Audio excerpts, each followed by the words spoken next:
Now, today's announcement of the payment of £100,000 to victims of the Contaminated blood scandal has had a mixed reception from campaigners.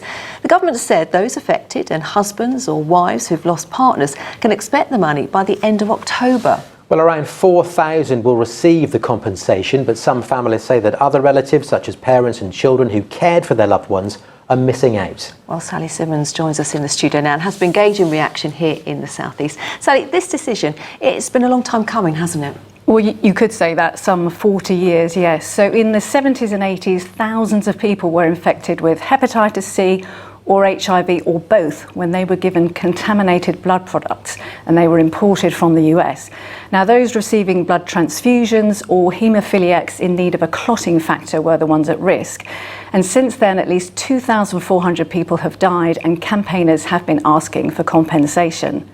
So Tim Wratten from Ashford lost his father Peter to Hep C after he was treated with a clotting factor in the 80s.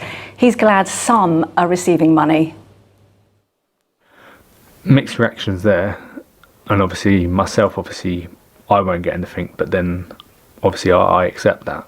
But I'm just glad that obviously our friends that are infected have actually got something now and they can enjoy something before they obviously sadly pass.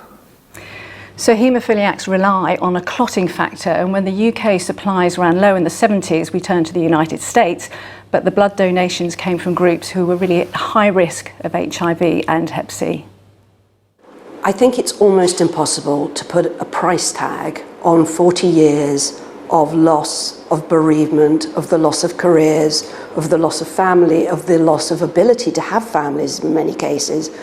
How do you put a price tag on that? Plus the stigma that many people faced, particularly with HIV in the 80s and the 90s. We live in a different world now. Sally, how welcome is today's announcement? Well, very welcome, I think, because £100,000 within a matter of weeks is, of course, very good news. Time is running out. It's estimated that one victim dies every 4 days. And today, the Conservative MP Kit Malthouse said the interim payment needed to be given very quickly. We felt the need to move very quickly on this as soon as the recommendations came through, because people sadly are dying on a far too regular basis. This is a profound scandal which has had a huge impact on far too many people, and while we can never compensate for that, hopefully this money will help. And the final decision on who will receive compensation will be announced next year when the 5-year inquiry into this scandal finally comes to an end. It's been going on so long, hasn't it, Sally? Thank you very much indeed.